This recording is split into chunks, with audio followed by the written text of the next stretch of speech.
Assalamu alaikum everyone and Jummah Mubarak. Bismillah ar-Rahman ar-Rahim. Alhamdulillahi Rabbil Alameen. Wassalatu wassalamu ala ashrafil anbiya wal mursaleen. Sayyidina Muhammad wa ala alihi wa ashabihi ajma'in. Amma ba'd. Welcome to this week's Jummah Friday Reflections. We have a very, very special guest for today's episode. I want to invite Sidi Abdurrahman to introduce our guest and inshallah to start the conversation. Thank you for joining.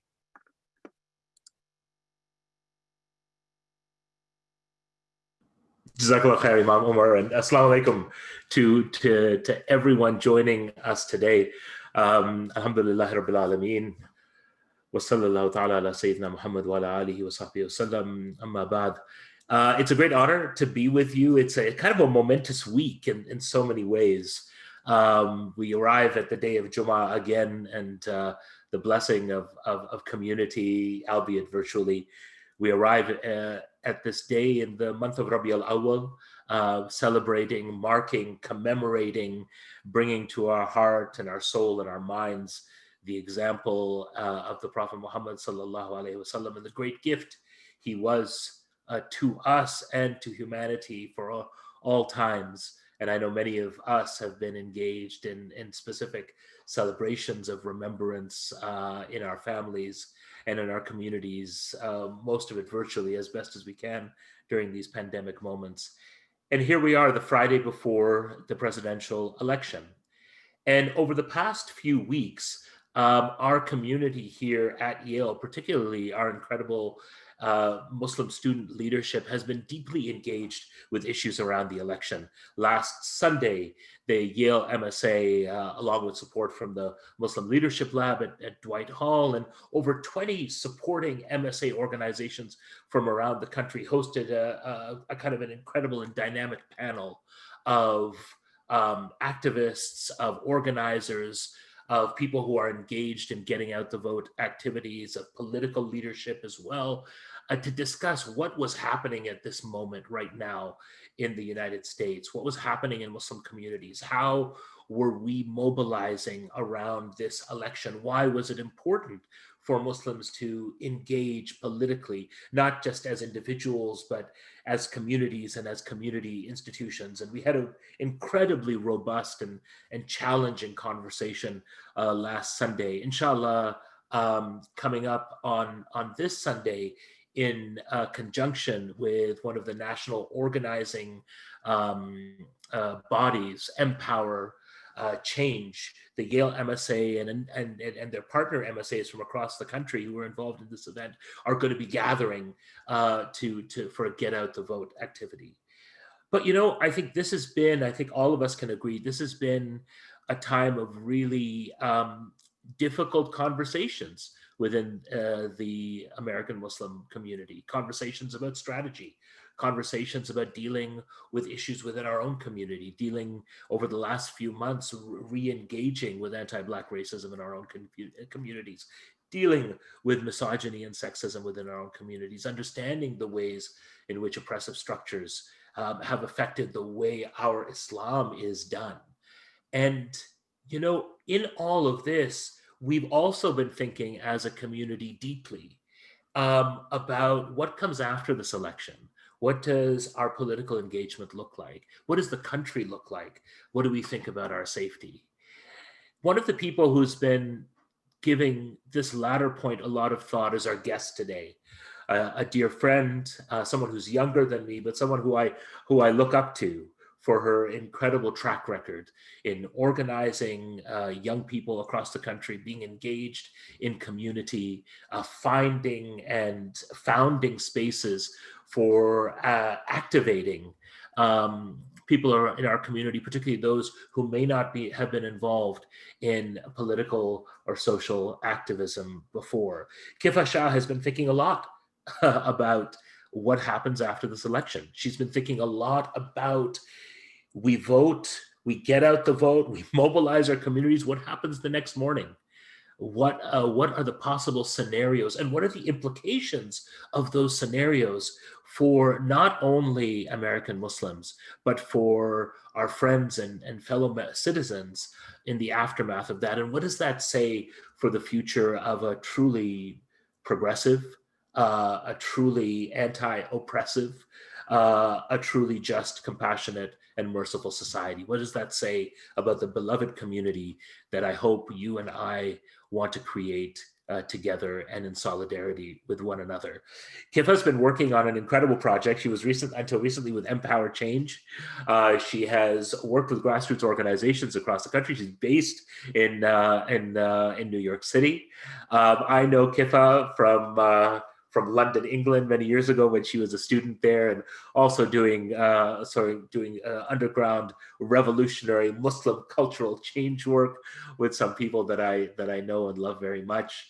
And it's a real honor, Kifah, to welcome you here today, and particularly to welcome you in this context, because one of the things that you have been working on over the past many months is something called the Hold the Line Guide, which has really been thinking deeply and seriously within American Muslim communities and with friends and allies in broader organizing and social justice communities about what happens the day after the election. And so I'm going to hand it over to you. For all of our friends who are joining us today, inshallah, we're going to hear from Kifah for the next 25 minutes or so as she takes us deep into this work and deep into this thinking. And then we'll have a good 25 minutes on the back of that for conversation and for discussion. So without any further ado, and sorry, Kifah, for talking at length, I'm gonna hand it over to you, and I'll just ask you to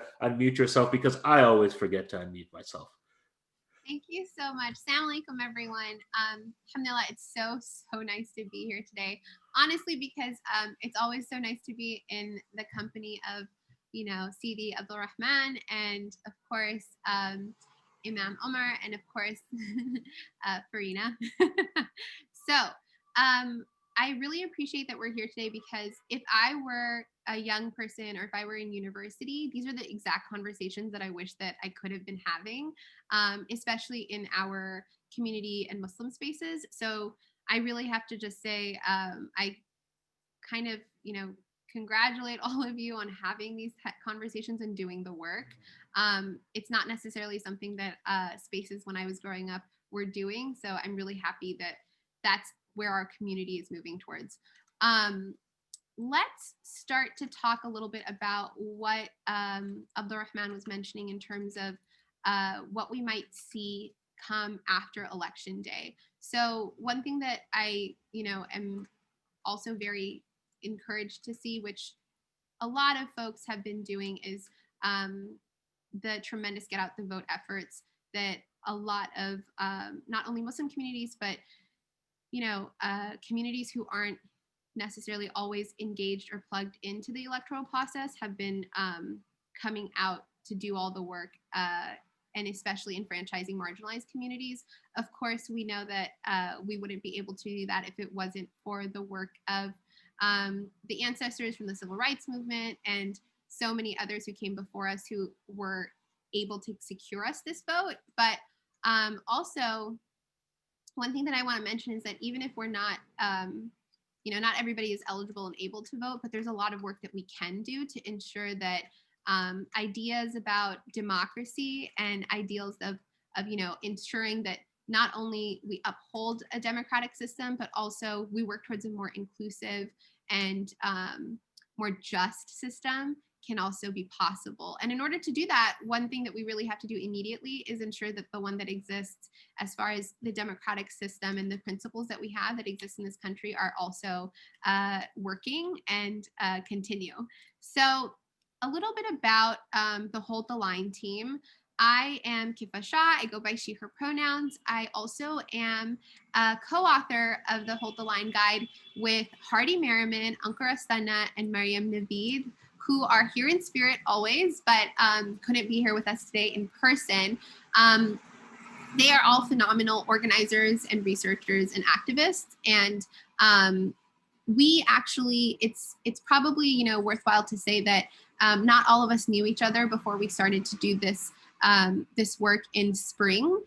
We started to come together because we were alarmed to see federal forces being deployed against Americans. And again, that's not something we haven't necessarily seen in this country's history, or maybe in other places as well. But one thing that really indicated to us was, well, given that we're in a pandemic and the fact that we are in the midst of uprisings after George Floyd's murder, we knew that it wasn't necessarily going to be business as usual when it came to the elections. And so that prompted us to think through, what might we see, if this is the circumstance, these are the circumstances that exist when we move into November. And so we originally set on to create some sort of a guide that was 5 pages, 10 pages, maybe 20 pages, and now it's about 55 pages. I really encourage you to look through it if you can. It's holdthelineguide.com. You can see it there. I'll drop some links at the end as well that you can use. I also wanted to encourage you all to drop your name, your preferred gender pronouns, and also where you're coming from. So I live in New York City, as Abdulrahman mentioned, and it's occupied Lenape land. I think it's also really important that we always practice doing land acknowledgements, because as we talk about democracy, we have to think through how we're also on colonized land. So let's hop into what we're going to talk about today. I'm going to go through something that we outlined in the first half of the guide, which are the 3 scenarios, and also the red lines. Those are the things that we want you all to keep in mind as we talk about, the coming days after the election. And then I have an activity that we can do, but I think I'm going to pause on the activity and just have a discussion instead. And then I'll go into what is the model of change that we're using throughout, not just the guide, but in the days after the election. And then we'll have some time for questions and some next steps that I recommend. I just want to remind everyone that even though I'm here to talk to you all today about the research that we've done and the work that we've been doing, we're really here to learn together and to build community. I'm, just as interested in knowing what you all think and what you all are imagining for the work that's necessary. So I really welcome us all to have a conversation. I also, want to just say that, of course, as you already know, there's zero tolerance for any sort of harmful or hateful speech. And also, if you're able to, just remember to move up and move back if you are participating in the conversation. Okay, so now, what we can think about when we are considering what might we see after the election are 2 phases. And we can, focus on the fact that after November 3rd until about December 8th, you have a period that will be really, about the states and what's happening at the state-based level. In that phase, you're going to probably see that every single vote is going to be, people are going to be pushing, and there's already conversations around making sure that every single vote will be counted. And then after that period, once the votes are tallied, then it moves to the congressional and the federal level, right? And so that's the second phase. But for us, especially, it's important to focus on this first phase. You all are already, in my opinion, organizers and activists. You all are well-versed on how to do community and base building. And so now we have to be thoughtful around, well, knowing that we are in community with people and that we've already built deep relationships, knowing that we already understand the political climate that we're in, how can we best support at a county and state level, the efforts that will happen for protecting the elections and protecting the results. So another thing that I wanted to point to is just a more specific timeline. This is a timeline that was presented by folks who wrote a guide called The Count. I'm happy to also drop a link to that.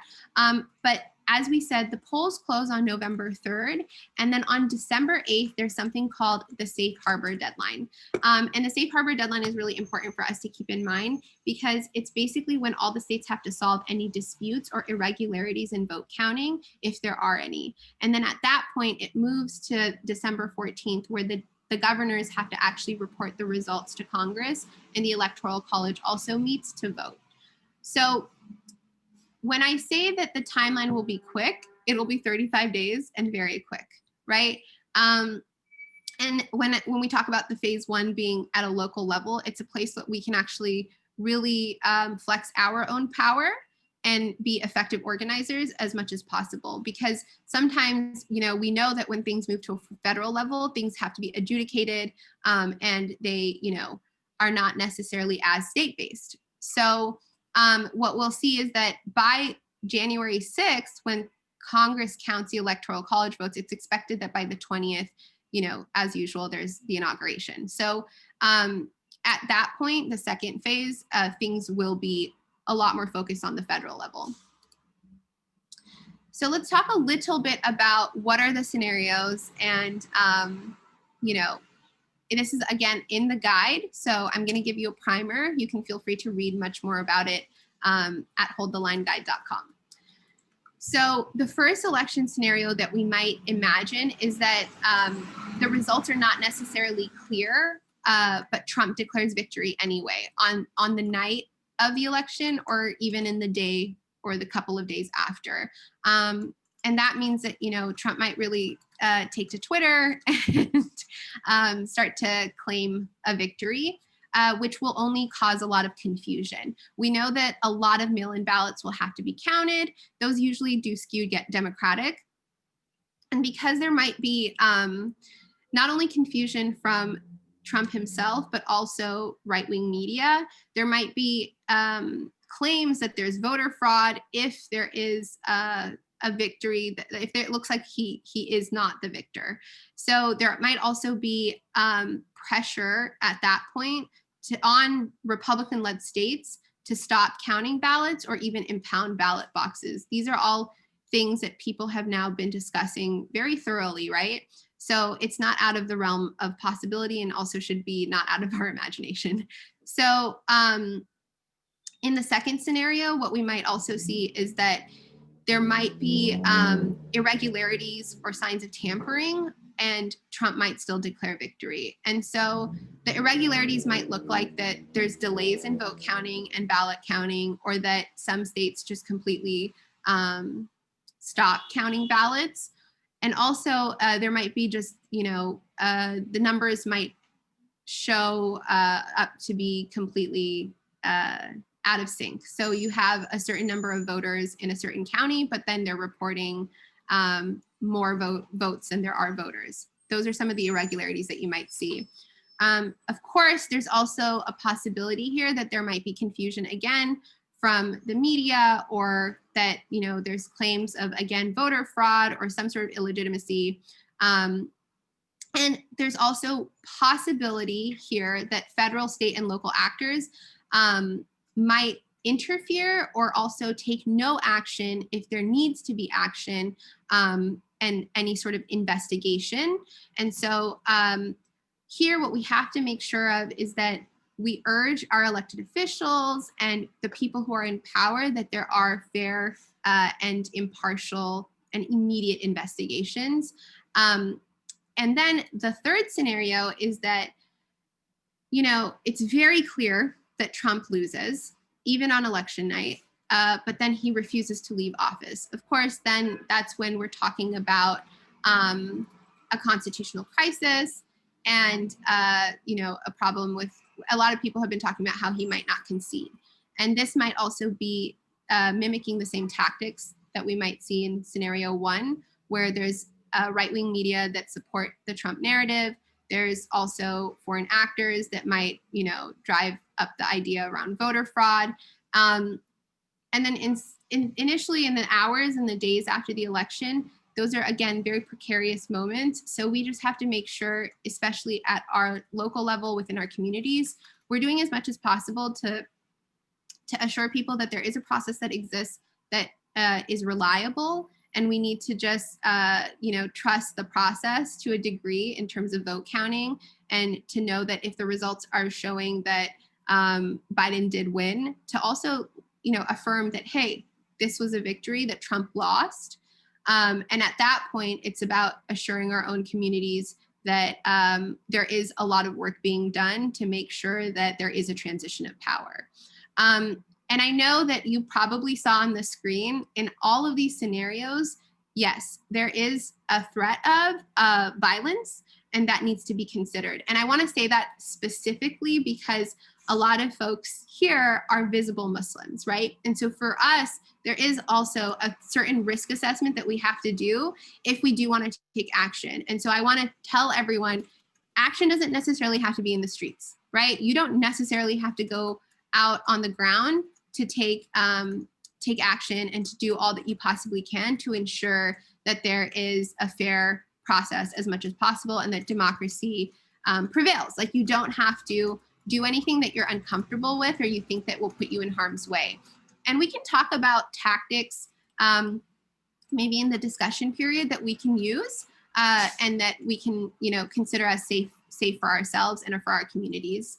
And of course, Muslim folks are not the only people. Like, Black, Indigenous, and people of color are all doing their own risk assessments about what feels right for them because the threat of violence is very real. So when we're talking about these scenarios, it's always helpful for us to think about the lines that we need to think might be crossed. And when those lines are crossed, that to us will indicate, oh, we need to take action, right? So the line one is, of course, that every single vote must be counted without interference and without intimidation, which a lot of people are working hard to ensure. Line two is that incidents of voter fraud or voter suppression or any other irregularities must be investigated impartially and remedied as appropriate and also as immediately as possible. It shouldn't be that things move to the state or local courts and then everything gets tied up there and then the 35-day window is up and we don't have, we haven't been able to hold the lines. One thing that I want to say is that if, for example, at your local level or at the state-based level, you're seeing that things are being adjudicated, you can also, as organizers and as people who are working on the ground, talk to local ACLU chapters or attorneys and tell them, hey, we're a group of people who want to mobilize and support your efforts. And oftentimes lawyers actually need grassroots support too. So it's good to combine efforts with those, the legal efforts that might be taking place. The third line is that the election results have to be respected irrespective of the outcome, right? So I'm not here to say that one party or another should win.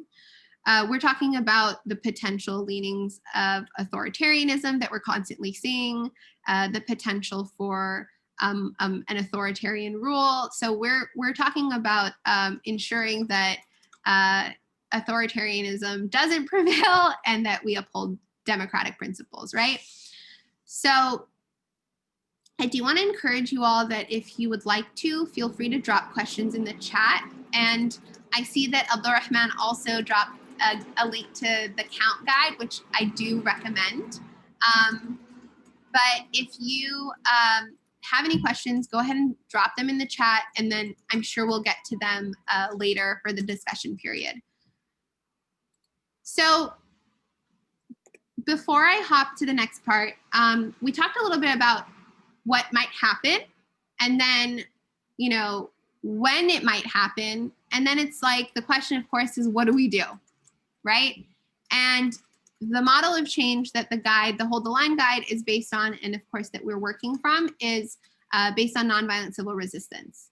And as we say, everybody has a role in that model. So I would love for you all to drop in the chat what you think civil resistance is.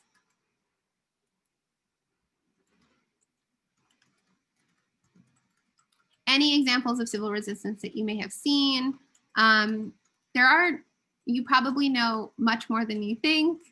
So if you can even maybe think of some movements that fall into nonviolent civil resistance, I would love for you all to drop it in the chat.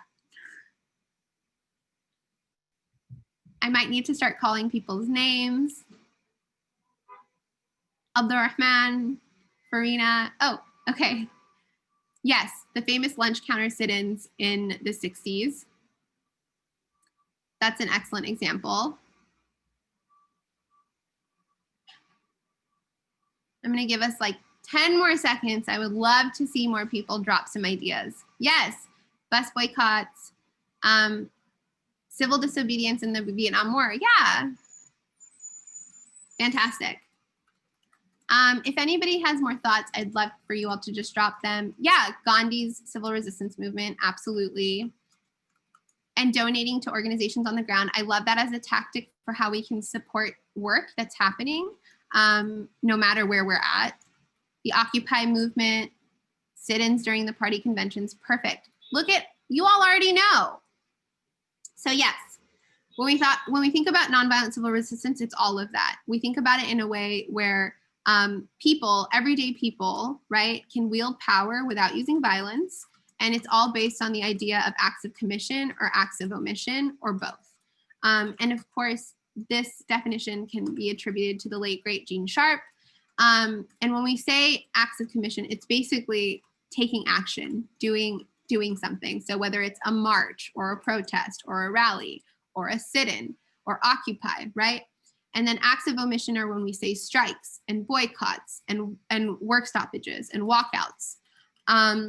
And then both is a good example is a boycott, where you overwhelmingly boycott one company and then you overwhelmingly buy from another to shift the balance of power, right? Let's think about, acts of civil resistance that we may have seen even in the past year or two around the world. And I'd love for you all to drop in the chat if you can think of any movements, especially recently, that come to mind that were within this framework of nonviolent civil resistance. Yes, the protests in Hong Kong. Anyone thinking of anything else?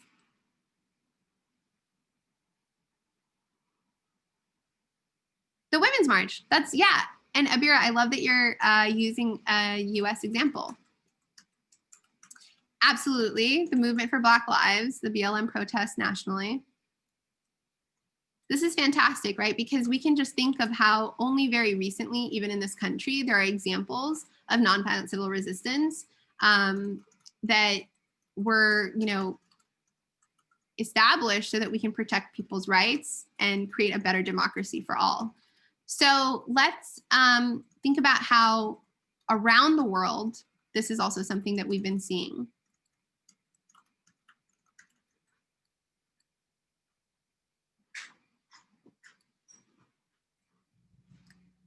Of course, so many of us know about Sudan and how women were at the forefront of ensuring that, a grassroots movement was built to overthrow an oppressive ruler.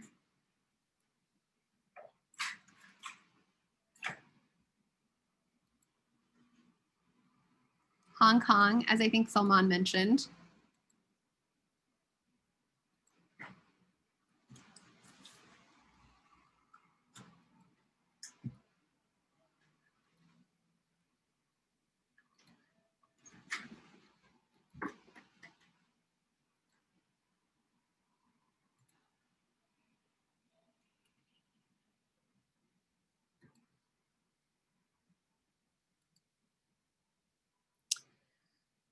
So oftentimes when we think about engaging in nonviolent civil resistance, it might seem like it's sort of out of our realm of possibility or something that's unfamiliar to us, but you all already know not only about things in our very recent history in the US, but even historically in this country, where people like the United Farm Workers Movement, the Civil Rights Movement, have ensured that democracy has been upheld and only expanded for more and more of us.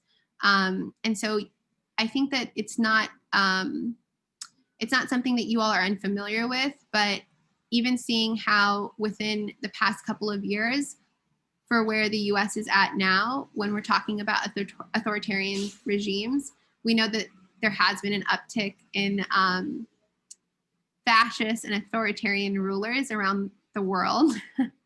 And we've seen movements against them. And so if and when the time comes that we have to act in the US, we're prepared, right? We know what it looks like.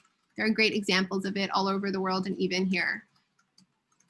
So the way that nonviolent civil resistance really works is that we know also that power holders completely depend on our obedience and our cooperation. once we start to engage in nonviolent non-cooperation, even at a micro level, right? So even at your university campus, for example, right? Actually, I love talking about university context because it's a microcosm of a world. You have, probably so many movements within your campus community already. You all are fighting for probably specific changes to your campus, to what to even what faculty, students, staff deserve. You all are probably engaged in so many activities already, and all of that is probably completely within the realm of nonviolent civil resistance. So you all already know what it looks like to do a walkout, or to do a sit-in, or to do a protest. I can 100% say that some of my best days of organizing were at campus, because you are able to coalesce a base of people and mobilize a base of people pretty quickly and pretty well. And people usually can come together based on the same principles and values also pretty quickly, right? Because you're talking about your student community or your faculty, or even people who want to support others. Like, we used to do walkouts for the laborers on our campus because they weren't given, the contracts that they deserved. And so the students and the workers staged walkouts, right? So when we do those acts of nonviolent non-cooperation, we shift the balance of power. We make sure that the university hears us. We make sure that everything stops until we get fair contracts, right? So shifting the balance of power also can help us cause loyalty shifts, because for example, if you did a walkout on your campus with your workers, then you could make sure that the deans, right, start to defect from the greater administration. The dean of students will all of a sudden say, okay, let me just talk to you all. What do you want? And that's how we shift the balance of power so that it actually listens to us, because power wants us to think that it's top down. Power wants us to think that we answer to it, right? But actually, power relies on us upholding it. So when we engage in nonviolent non-cooperation, we remind power that it's actually from the bottom up, that it only exists because we allow for the status quo to continue on in the way that it does, because we are allowing it, we are cooperating with it. So at the end of the day, what it really is it's a contest. If we are organized, if we mobilize, and if we're strategic, then we can actually shift what outcomes should be expected. We can shift what the status quo is. And that's very important, whether you're thinking about organizing at a university level or even at a national level. We're going to get into Q&A and discussion, but before we do, I just want to say that if you all just walk away with only a few things today, I hope that you remember that these are the scenarios, right? 1, the election day results might be unclear, but Trump may still declare himself victory.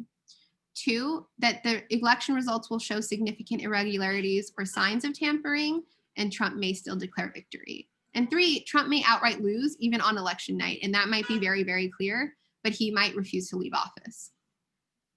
But knowing all of that, there is a model of change that exists that all of us can be part of, right? We know that societal power depends on our obedience and on our cooperation. So when we resist and we engage in nonviolent movements and we withdraw our cooperation bit by bit, city by city, county by county, state by state, then we can shift the balance of power, and we can also cause loyalty shifts. And we also know that when we're thinking about authoritarians, and we're thinking about authoritarianism versus civil resistance, it's us that has the power. Authoritarians are not. It is we that have the power. Authoritarians are not as strong as they seem. They actually completely rely on us in our obedience. And when we have nonviolent civil resistance and we are strategic, principled, and organized, we can absolutely defeat authoritarianism. So what I would love to encourage you all to do is, if you're inclined to take action now, you certainly can. There are ways to start planning so that we can ensure that democracy is upheld after the polls close, and even create a better democracy for all in the future. So what I would love to do is encourage you all to start meeting with people that might be interested in organizing around this. Even one more person, even if you only have one more person, it's a team. I really love to think about how Hardy, Ankur, Marium, and I, we didn't all know each other when we started to work together in spring. And then there's just 4 of us, and all of a sudden, the work that we're doing is sort of building upon itself. And it's not even about us, right? It's about the thousands of people now who are mobilizing around the country because of, 4 people getting together. And then if you're able to, show the guide to people, especially part 1, which is on page 23, which is some of the stuff that we talked about today. And if you're ready to work, if you already have a group of people that you can organize with, it's maybe your MSA, it's maybe student groups that you're a part of, you can use this plan that we created called the Commitment to Uphold Democracy. This is a template of demands that you can start to ask of your local power holders, right? So whether you're talking about your elected officials or local law enforcement, these are demands that we want to start asking of them, and commitments that we want them to uphold. Because if especially we're worried about violence that we might see, or the way that the polls might not be respected, then we need to make sure that we ask for those commitments now. And then we also hope that if the Hold the Line stuff sounds interesting to you, this Sunday, oh, I'm sorry, I wrote the wrong date. It should be November 1st. So this Sunday, November 1st at 6 p.m. Eastern Time, we're going to start weekly general assemblies. At these assemblies, our intention is that we are able to share with everyone what's happening at the national level, so that you can work on it, at the local levels. Oftentimes, people wait for a go-ahead. So I want to tell you now, you don't need a go-ahead from any national organizations. What you need to do is, again, talk to your local organizations that are doing grassroots work already around you, whether it's your local BLM chapter, whether it's your local Surge chapter, or maybe your ACLU chapter. If you do decide to work on election protection work, check in with folks. Ask them if they're already doing work like this, and if there's a way that you can plug in and volunteer and do election protection work locally. If not, let them know, hey, students here actually want to do this work. And so we're going to create our own chapter of a Hold the Line team, and we're going to start getting commitments from power holders. And then you can also, obviously, an open invitation to combine forces when you're ready to, because right now, a lot of your local organizations, and even you, are very busy doing GOTV work. And, capacity is limited right now, but it might be that a lot of people are ready to work come November 4th. And then if you're interested, so if you're interested in coming to the General Assembly, you can go to bit.ly/HTL assembly. But if you're also interested in having a deeper conversation around some of the things that I talked about today, you can always email us, and we can have some office hours at holdthelineguide@gmail.com. And that is all. Kifah, thank you so much. And let's jump right into it, because there's so much, I think, to unpack and to discuss. And I'd love for those of you who are with us and can stay with us for another sort of 15 minutes or so to engage the conversation. Feel free to drop questions in the chat, or to ping me if you'd like to jump in. Kifah, I want to say thank you. And I know that this can be I think for so many of us, these conversations are difficult because they induce a lot of anxiety, right? And I think we as sort of in our communities, in terms of our families, in terms of our kids. And I think particularly I want to address this issue around safety first, because I think it's the thing that often comes up, isn't it, around sort of engaging in these issues. And I think to some extent it even came up around the solidarity work around the movement for Black Lives and so on. And I think there was just, there's a strength in numbers, there's a strength in solidarity, there's a strength in knowing that others have have developed the spiritual, physical, emotional resources to go into that field, and they have your back when you join them. But I know that as part of the work that you were doing at MPower Change and the work that you've been doing on Hold the Line is sort of engaging with communities and people on the ground and activists, particularly younger millennial American Muslims who are fully engaged this election round. When you guys sit together and talk about issues of potential violence or issues around potential harm that could come to American Muslim communities, institutions, and broader than that, because the history of violence in this country stretches back a long way and has been sort of exacted on indigenous bodies and exacted on Black bodies. How do you have that conversation, and how do you kind of build, if not even resilience, build like kind of an understanding of what we're getting into around that? Yeah, so I really appreciate this question because I think it's important, and I'm not sure who might need to hear this, but sometimes it also helps me to hear that your fear is completely grounded in a reality. Like it's valid.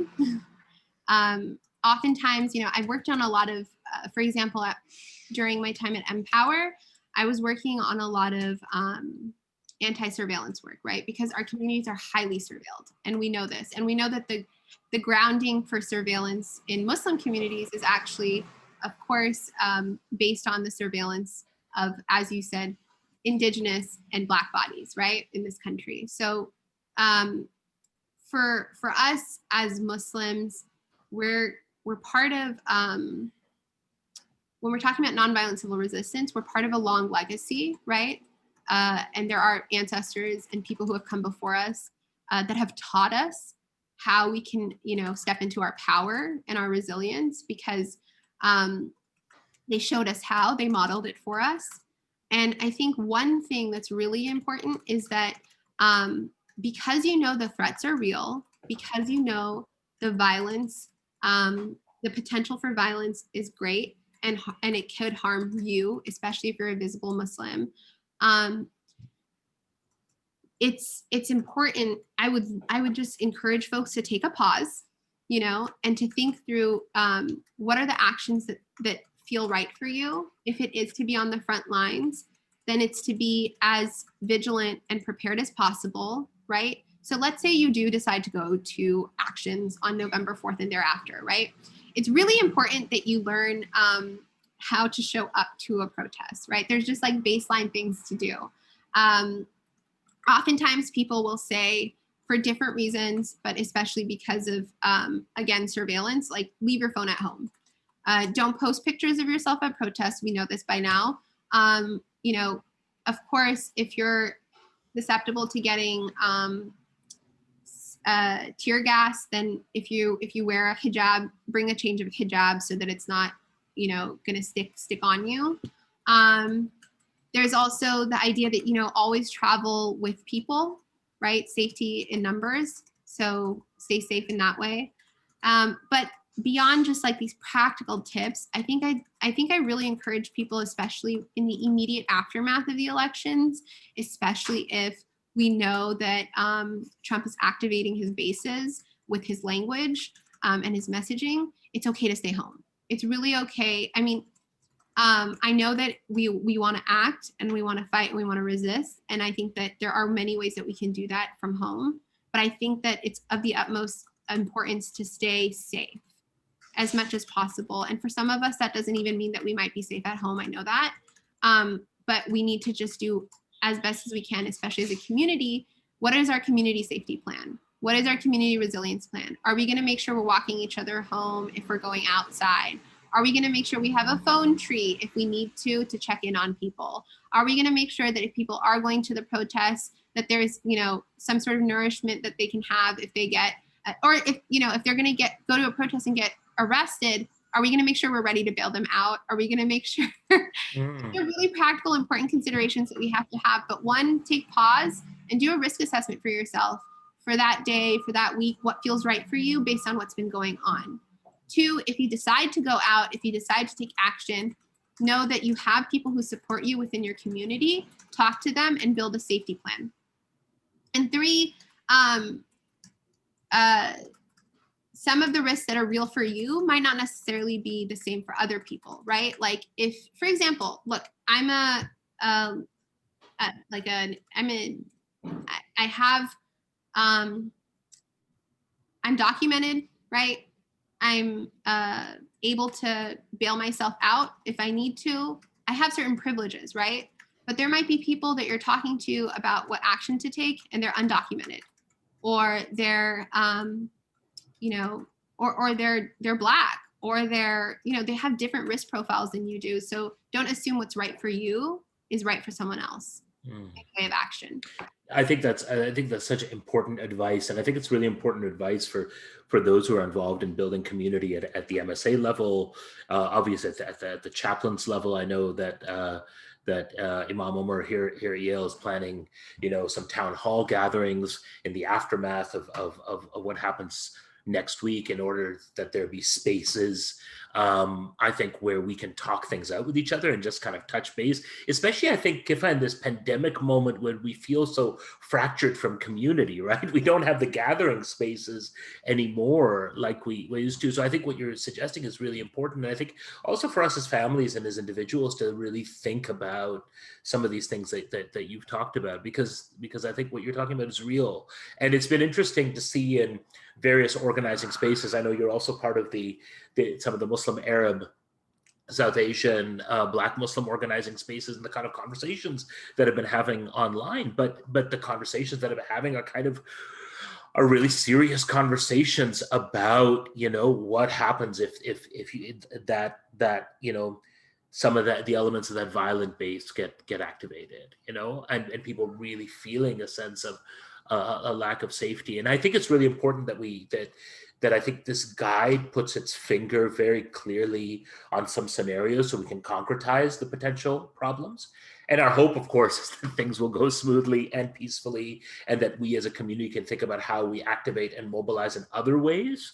But I think naming it, knowing how to respond to it, gives us at least a roadmap. And that's why I when I first listened to your training a few weeks back, it's the thing that struck me is like, oh wow, this gives me a kind of a roadmap. It gives me a way just to organize a lot of different thoughts and ideas that we are talking about in various circles. Kifah, I'm gonna shift just a little bit, and I hope you don't mind this question, because I think it's a question that I know I've been reflecting on a lot as we've been engaging with people like yourself and so many others who have really been involved, and members of amazing members of our community as well, who have been involved in getting out the vote, who have been involved in organizing. This can be difficult work, and of course it's difficult for those who are on the front lines or in communities facing violence directly. But I want to lift up the activists and the organizers for a second. And I know that can be difficult work. It can be fractious work in terms of dealing with people within our own community. We get fractious work dealing with people along political fault lines. It can be fractious work in terms of the bandwidth that it takes. And I want to ask you, because I know you think about these things, what kind of spiritually supports and sustains you and the people that you work with as you engage in this work, and as you grow this work, and as you stand in solidarity with with others from communities who have faced even the greater brunt of a sort of white supremacy and right-wing activism? I'd love to hear a little bit about the internal life and conversation that animates your activism and the activism of the incredible men and women that you've had the privilege to work with over many years. That's a really beautiful question. So I think that in terms of what spiritually grounds me, of course, I think that the Prophet ﷺ was a great example in terms of, organizers have to be very good communicators. They have to be able to talk to anyone and everyone and be able to sort of, one thing that I learned about the Sunnah of the Prophet ﷺ was like, he would talk to people in their language, right? In the way that they spoke, right? And so to me, that's kind of like, how do you build power with people is to actually know how they work, how they speak, how they are within the movement, or how they are in terms of the way that, you know, I'm organizing at a national level. So when I'm talking to local organizers that are Muslims in Arizona, I need to know what's going on for them. It's all about centering the people that that are doing the work, centering the people who are the directly impacted, right? I think that the way that I think about like spirituality and organizing is like the quote, "It is our duty to fight for freedom." It really, to me, that's a spiritual saying. You know what I mean? Like, you are put on this earth as a steward of the earth, of all life on this earth and all beings, and you're here to protect one another. You're here to know one another, to speak to one another, and to honestly like fight for one another, for justice, for freedom, for all people, right? That to me, there's something about organizing to me that's always a very spiritual practice. And when I work with particularly, you know, for example, folks at MPower Change, there was always an intention behind it of, and I think like Islam and what I've always learned about my Islam is that, you know, every action begins with intention. So when we're talking about what is the campaign that we're going to do? Well, what's the intention? Like, what are we fighting for? Who are we fighting for? Who are we centering? Is it about us or is it about them? Is there ego in this, or is there, right? So to me, I think like in that sense, like spirituality really grounds me in my organizing. But the other thing is that when we're talking about like the history of this country, and I don't know how to say it in maybe the best way sometimes, but like, if you're a non-Black Muslim, you haven't gone through the worst of it. Like, if you're somebody who's, you know, I'm an immigrant to this country, and I grew up in like an immigrant family, and I think that came with its own challenges. And, you know, we grew up working class, and I grew up like learning to go through certain hurdles. But at the end of the day, like, again, I have certain privileges, and for me, it's always important to think through, how do I use those privileges to fight for the people who are the most vulnerable in our communities, or the most vulnerable around the world. And I think all of that, of course, maybe you all already have that probably in terms of the perspective that you carry. I just think that it's always important to remain humble and to remain like understanding of the idea that it's our duty to do this. I really believe that. Yeah, that this is part of this is part of what we owe to Allah subhanahu wa ta'ala, isn't it? For the life and the privilege that we have been given. And I think there's also that sense, Kifah, in what you're saying, and I think this I think this is an important point almost to conclude this part of our conversation on, is that this calling really is a prophetic calling, isn't it? You know, if the end of time were to come and you had a seed planted, if you can do good, do it. If you have the capacity and life and breath enacted, do something merciful, do something compassionate, do something gracious, do something out of service. We might be sinful and flawed and have all kinds of things that we have to be accountable for, but it shouldn't prevent us from doing an action of good if we can. And I think sometimes in these conversations about activism, we feel like we need to be at some kind of maqam, right? At some kind of level. And I think what your presentation told us today in so many, subtle and not so subtle ways, is that everyone has a role to play in creating the kind of world we believe is possible. And maybe that world won't come, but we'll be able to stand before God and stand with our prophet, on that day of reckoning, and say, as imperfect as it is, this is what we can bring.